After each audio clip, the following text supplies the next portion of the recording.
Bismillahirrahmanirrahim. Bishrah li sadri wa yassir li amri wahlul 'uqdatam min lisani yafqahu.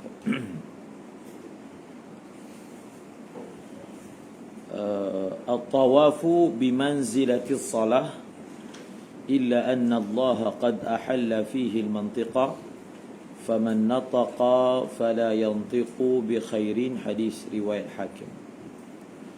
Hadis ini menjadi sandaran dalam mazhab al-Imam Syafi'i bahawasanya at-tawafu bimanzilati as-salah, dan kita ambil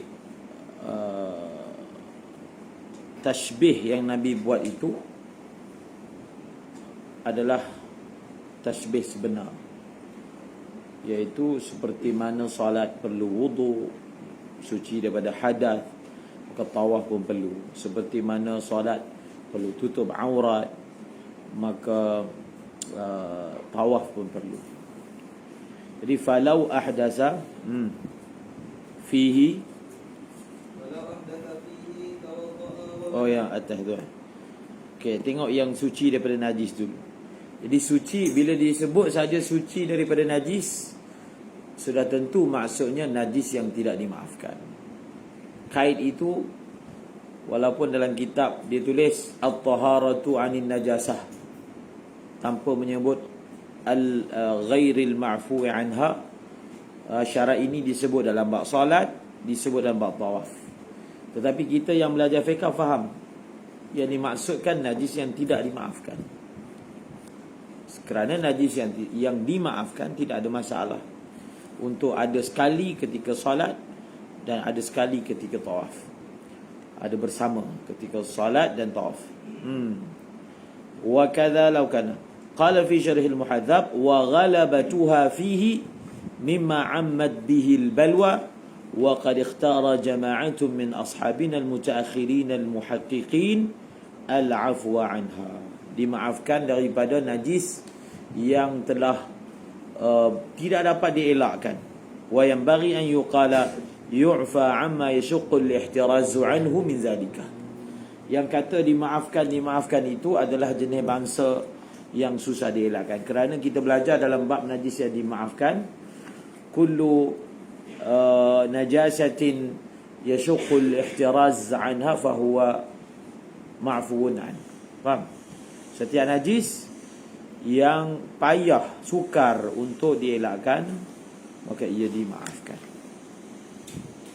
Dia bukan mutlak lah, asalkan ada najis saja kat mataf dimaafkan. Tidak, kerana dia masih boleh dielakkan.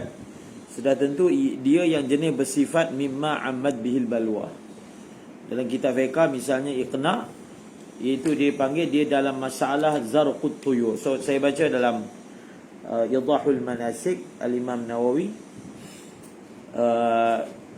maknanya dia sebut dengan lebih jelas, wa mimma ammad bihi al-balwa ghalabatun najasah fi mawdi' at-tawafi min jihati at-tayr wa ghairihi. Burung merpati banyak kan di sana, burung merpati. Kalau ada setengah musim, dia akan banyak belalang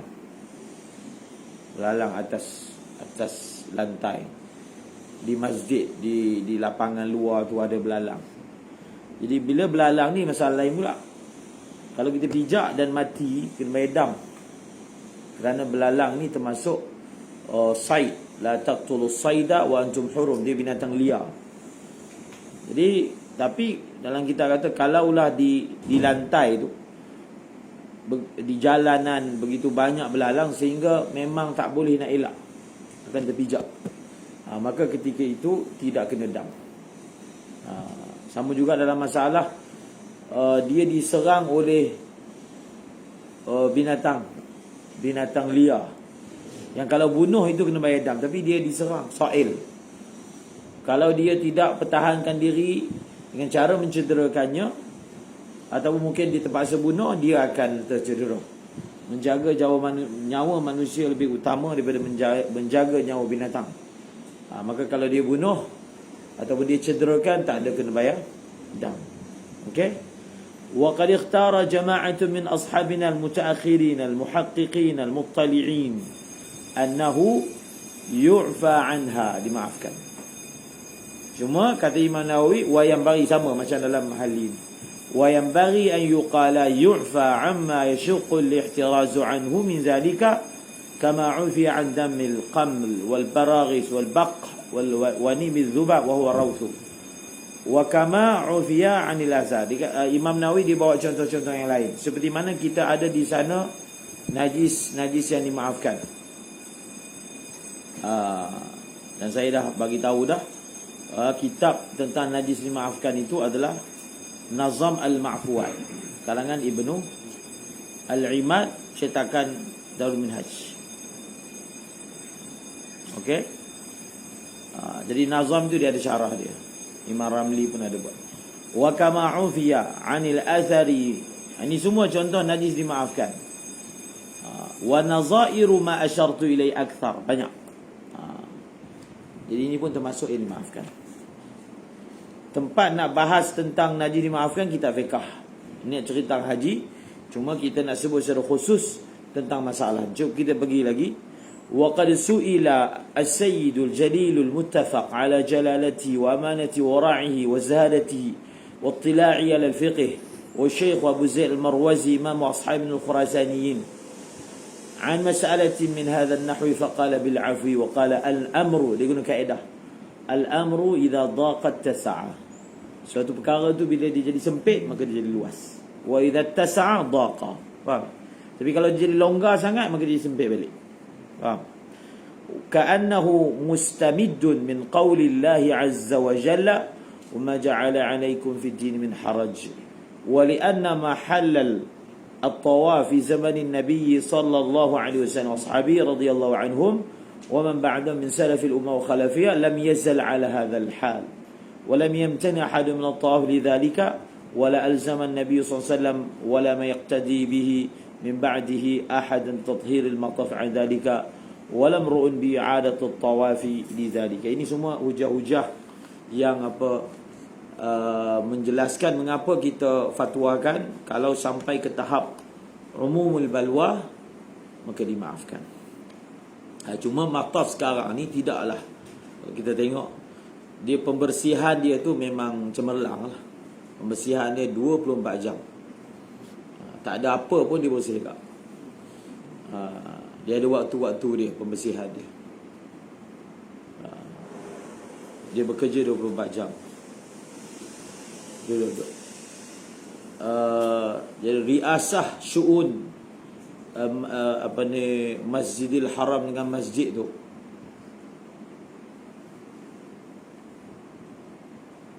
dia punya rais dia Imam Sudais lah, Abdul Rahman Sudais.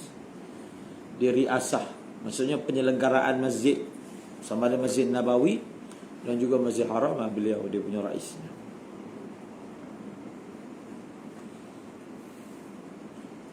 Okey. Jadi perbahasan bab ni, tafsil dia ada syarat ni. Antara syaratnya yashuqul ihtiraz kan. Tapi dia ada syarat lagi. Jadi dalam kitab Nazmul Ma'fuwat tu di bawah tajuk masalah zarqut tuyur, masalah tahi burung. Kalau mazhab Hanafi lagi lah, dia ada beza antara burung yang tidak terbang dengan burung yang terbang. Segi najis. Dia kata kalau burung yang terbang ni najisnya dimaafkan. Sebab dia terbang kita susah nak jaga dia. Dia terbang kan, dia luar kawalan kita. Tapi kalau burung yang tak terbang seperti ayam, seperti itik, mana yang bersayap, itu najis dia tak dimaafkan. Dia ada tafsil begitulah. Ada lagi tafsil yang orang Hanafi tahulah. Hanafi yang belajar lah. Tak belajar tahulah. Okey. Itu secara ringkasnya.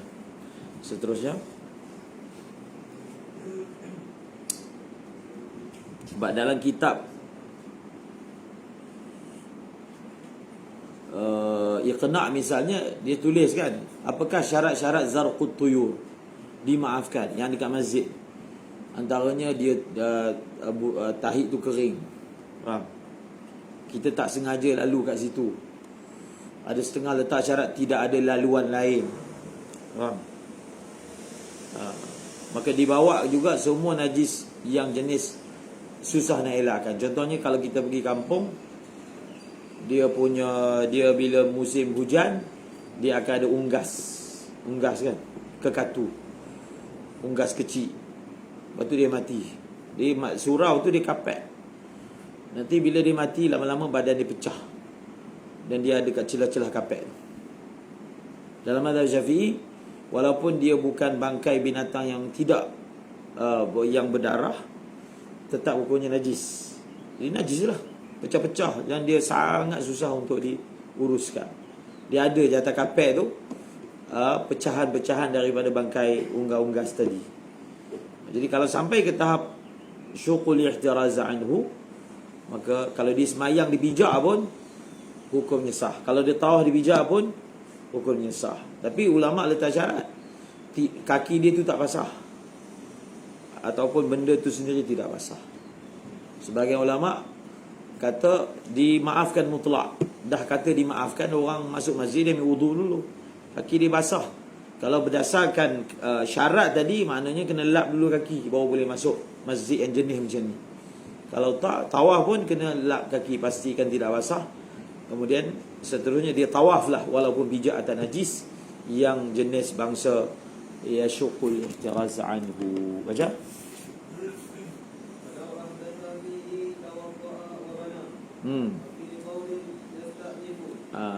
Dalam mazhab Syafi'i, dalam bab solat sama juga ada khilaf. Kalau orang dia tengah solat, dia sabaqahul al-hadas, dia terkentut. Dia belajar itu dalam minhaj. Maka Qadim kata dia pergi ambil wudu, kemudian dia sambung. Dia tidak perlu mula daripada awal. Bina dia panggil istilah dia. Itu muqabil, marjuh. Pendapat yang mu'tamadnya adalah apa? Adalah istinaf.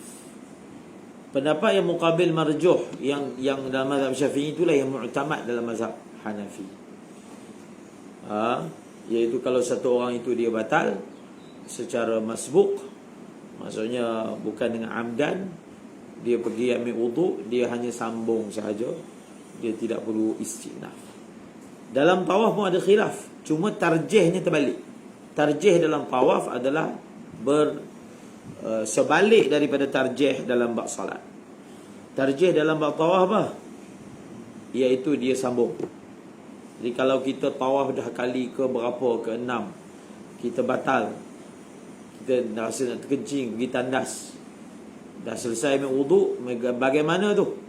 Datang mula daripada nombor 1 ke? Tak, sambung saja. Kita kena ingat lah, kita tadi berhenti kat mana. Kalau dia tak ingat, maka dia mula daripada mula, iaitu Hajar Aswad, segi tempat. Tapi nombor sambung sahaja. Kalau dia lupa nombor, sama kaedah dia macam lupa rakaat. Dia lupa 7, 6, 7, 6, 6, 6, 5, 6, 5, 5. Kama fi salah. Jadi pendapat yang kedua ni dia kiaskan dengan solat. Seperti mana solat yang rajihnya adalah apa? Istinaf, maka tawaf bimanzilatis salat.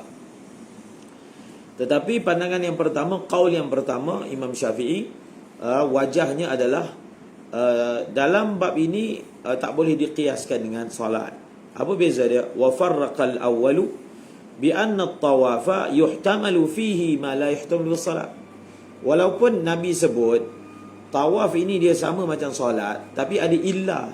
Faham? Ada benda-benda yang mana dikecualikan. Contohnya orang tengah tawaf dimakan, boleh. Dia tengah tawaf dicakap, boleh. Faham? Boleh. Jadi tidaklah sama itu dalam semua perkara. Ditanggung, maksudnya diboleh tanggung dalam bab tawaf ni benda yang tak boleh dalam solat. Dia lebih longgar dalam bab tawaf. Jadi antara yang longgar itu masalah ni. Kal fi'lil kasir, contohnya tawaf memang fi'lil kasir lah, ada tawaf. Kalam, bercakap. Okey, kemudian sabaqahul hadas. Fa in qulna fi ta'ammud yabni fa hauna aula. Kalaulah hadas dia itu bukan ta'ammud tapi sabaq. Ini dia bawa khilaf. Kalau kita kata dalam sengaja pun dia sambung, kalau tak sengaja lagilah sambung. Itu yang dimaksudkan fahauna aula. Wa illa tu maksudnya wa illam naqul bita'ammud. Kita kata kalau dia sengaja dia tidak bina. Dia sengaja pun dia bina. Tapi kalau tak, kalau kita tak kata macam tu, kalau dia sengaja dia istinaf. Fa qaulani arjuhuma al-bina, sama. Jadi kita ringkaskan, kalau satu orang itu batal ketika tawaf, sama ada sengaja ataupun tidak sengaja, maka kalau dia ambil wudu, dia hanya bina sahaja, tidak istinaf. Arjahuhumal bina'u. Sambung. Qala al-faslu aula bina'an ala ma sayatiha. Jadi tak ada beza. Dia pergi, dia buat tu 5 pusingan. 2 tu dia buat esok. Dia punya lama, dia punya fasal dia. Boleh. Dia tak larat dah, dia kata. Kaki penat. Dia buat esok. Itu sangat panjang lah fasal dia. Maka tetap sah. Berasaskan pandangan bahawasanya mualat dalam tawaf ni adalah sunat sahaja. Kalau kita kata mualat dalam tawaf itu wajib, maka sudah tentu ada beza lama ke tak lama ke ketika dia sambung tu. Seterusnya, sama macam wuduk. Ada satu qaul mualat dalam wuduk itu wajib. Dalam mandi junub pun wajib. Jadi bila ada istilah mualat, maka di situ akan ada kesan kalau dia jarak-jarakkan mandi dia. Kalau dia jarak-jarakkan wuduk dia, sama standard kaedah dia. Wa fi qaulina. Jadi kita faham kan, bila sesuatu masalah ada khilaf, meraihkan khilaf tu afdal. So bila ada pandangan yang mengatakan kalau orang tu batal, dia istinaf, muqabil kan, maka walaupun sebenarnya dia boleh sambung, afdalnya dia mula balik. Afdalnya dia mula balik, sebab muqabil kata dia wajib mula balik. Khurujan min khilaf. Sama juga masalah ni. Dia lama fasal, walaupun sah tawafnya, kalau dia nak raikan khilaf, afdalnya dia mula balik. Fayastanifu fi tuli bila udhrin ala hadha wa haitsu la nujibul istinaf. Maksudnya di mana tempat yang kita tidak wajibkan istinaf. Tak wajib. Habis kalau tak wajib apa? Harus? Tidak, sunat. Sebab apa sunat? Khurujan min khilafi man aujabahu, ma'ruf. Secara umumnya begitulah kaedahnya. Tapi bukan kaedah al-khuruju min al-khilafi mustahabbun ni, dia bukan kaedah muttaridah, bukan kulliyah, aghlabiyah. Sebab ada surah yang mana kita tak raikan khilaf. Dia ada nazam dia. Bilakah sesuatu khilaf tu akan diambil pusing, diambil kira, diambil i'tibar dalam perfatwaan. Allahumma salli ala Sayyidina Muhammad. Teruskan.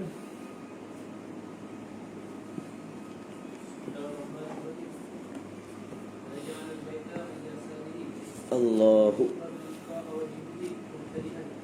Okey. Tentang aurat. Okey. Aurat dalam tawaf ni sama macam aurat dalam salat. Bimanzilatul salat kan. Kita belajar dalam Safinah, apakah batas aurat salat, lelaki mana, perempuan mana, khunsa mana, hamba mana. Itulah batas aurat yang sama di dalam masalah tawaf, sama aja. Jadi diingatkanlah, secara umumnya jemaah kita jagalah, jaga. Sebab dia dah reti batas aurat dalam solat, automatik dia retilah batas aurat dalam tawaf. Contohnya kalau tawaf tu, kalau pakai baju perempuan kan, dia nak ihtiyat, dia pakai kancing supaya tak tertarik ketika tawaf. Ataupun dia pakai yang penutup lengan tu. Ikutlah. Lepas tu dia jaga bawah ni. Bawah ni kena tutup sebab ini aurat. Tutup. Dia dalam ihram kita tak boleh nak tutup muka. Tapi dalam masa yang sama kita kena tutup aurat. Faham? Dia tak boleh nak buat tarik ni sampai tinggi sangat. Tak boleh. Kalau solat boleh. Kalau tawaf boleh. Tapi kalau dia berada dalam keadaan ihram, masalah. Sebab dia tutup muka. Perempuan tak boleh. Tak boleh tutup muka ketika ihram. Jadi kena jagalah benda-benda tu. Kalau dia pakai telekong, dia pakai nak tutup banyak kan, jadi dia tarik telekong ni sampai sini, tutup tepi, nak apa, meminimalkan pendedahan muka. Tak boleh. Tak boleh. Jadi kena jagalah. Nak tutup aurat jangan sampai langgar larangan menutup muka. Faham tak? Okay, ada orang dia tak selesa sebab dia jenis pakai burdah. Dia macam mana ni? Masa tawaf tak biasa buka burdah. Dia simple je. Kita tutup muka dengan perintah Allah, buka pun dengan perintah Allah. Bukan kehendak sendiri. Syariat ni kehendak sendiri. Faham? Kehendak sendiri. Haram kan? Haram kan? Kalau memang waktu itu tuntutannya tutup, Nabi tak katalah haram, atau hadis tak menunjukkan benda itu haram. Untuk mengajar ubudiyah. Sama. Macam contoh orang duk bahaskan tentang, oh dia biasa ambil wuduk sebelum tidur, tapi orang yang haid tak boleh ambil wuduk sebab wuduk tak sah. Salah satu syarat sah wuduk adalah suci daripada haid dan nifas. Ni macam mana ni? Saya dah biasa tidur ambil wuduk, tak selesa ni, rasa macam zulumat je. An-naqau 'anil haid wan nifas.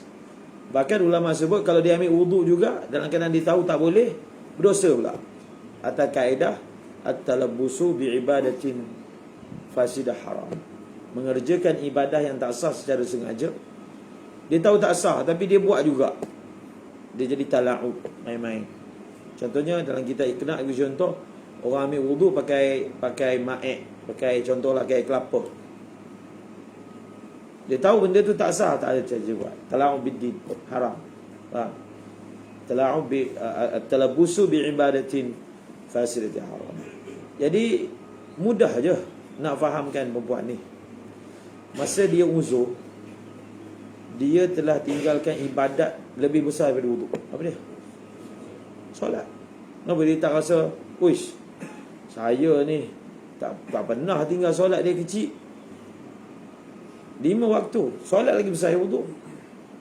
Kalau dia boleh selesa tak solat, kenapa tak selesa tak ambil wuduk? Kan? Solat lagi besar, solat lagi mendatangkan nur. Sebab benda syariah ni perintah, bukan dia punya suka. Dia jenis suka puasa, dia nak puasa juga waktu haram. Tak boleh. Seperti mana puasa adalah tuntutan, tak puasa adalah tuntutan. Kita kena tahu bila boleh puasa, bila tak boleh puasa. Isteri dia semangat nak puasa sunat, memang puasa bagus, tapi ada perintah lain, kena minta izin suami dia. Jadi benda tu mudah je, bukan susah nak faham pun. Itu dia panggil jos yang tak terkawal, ataupun jos tidak terpimpin. Satu orang dia semangat zaman Nabi untuk terus tabattul, tak nak kahwin. Baguslah, sahabat ni. Tapi Nabi tegur kan, aku pun kahwin juga, aku semayang, aku tidur juga, puasa, aku makan juga. Itu perlu dipimpin dengan baik. Dan pelbagai masalah semayang sunat. Bila diterangkan orang yang ada semayang qadha, dia tak boleh semayang sunat, dia rasa tak selesa. Macam mana saya punya tahajud, macam mana saya punya duha? Dia fikir tu. Dia tak fikir macam mana semayang qadha dia. Qadha tu lagi besar daripada duha. Kalau tak semayang duha, macam mana rezeki saya? Nampak tak? Itu dipanggil belitan syaitan. Lebih rasa bersalah sebab tinggalkan benda sunat, tapi tak rasa bersalah tinggalkan benda fardu. Itu tipu daya syaitan. Kan fardu, dan qadha tu fardu. Kalau dia habiskan usia dia qadha saja, lalu dia tak sembahyang sunat, itu berbaloi. Dan itulah sepatutnya. Satu sembahyang fardu 70 kali ganda berbanding perkara sunat. Jadi kalau kita terangkan kepada, mungkinlah orang awam dia tak faham kan. Bila kita terangkan dengan lorong macam tu, dia nampak lah, dia tak rasa ralak, tak rasa macam tak selesa. Sebab apa? Sebab yang dia buat tu lagi besar daripada yang dia tinggalkan. Besar bukan hanya fadilat, bahkan segi kewajipan. Dan seumpama, sebab itu didefinisikan ilmu. Kalau dalam kita keluar jemaah kan, ilmu tu dia tahu perintah Allah mana nak letak depan, nak dahulukan mana yang kemudian. Allahu Akbar. Habis. Kita akan tengok lagi tajuk yang penting tu, iaitu berkaitan dengan perempuan yang bila dia pergi umrah, dia uzur. Kalau segi masa dah tak cukup, dia nak buat macam mana? Dia dah ihram. Isunya dia dah ihram. Kalau dia daripada awal lagi, sebelum ihram dia uzur, dia tahu dia punya uzur memang panjang. Timing kita sekejap je. Apatah lagi zaman corona ni, dia bagi sekejap sangat. Contohlah 7 hari. Undang-undang Saudi baru, orang yang dibenarkan buat haji hanya dibenarkan masuk pada tarikh 7 Zulhijjah. Tak boleh awal betul. Dan orang yang 60,000 tu yang tahun ni kan, 60,000 sikit lah, biasa juta, yang dibenarkan buat haji tak boleh buat umrah. Balik Pak Haji balik, tak boleh buat umrah. Jadi waktu dia singkat. Contohlah datang uzur. Kalau sebelum dia ihram, dia uzur, dia terus tak ihram lah. Tak payah ihram. Maksudnya datang tempat umrah, pergi melawat Mekah je. Tapi masalahnya dia ihram, kemudian dia uzur. Ataupun dia uzur, dia pergi ihram juga. Contoh. Jadi ni nak buat macam mana? Solusi dia. Solusi nak tambah masa tu tak ada. Contohlah. Sebenarnya ada je. Tiket tu boleh sambung je. Tapi tak ada orang nak menguruskan. Wallahualam.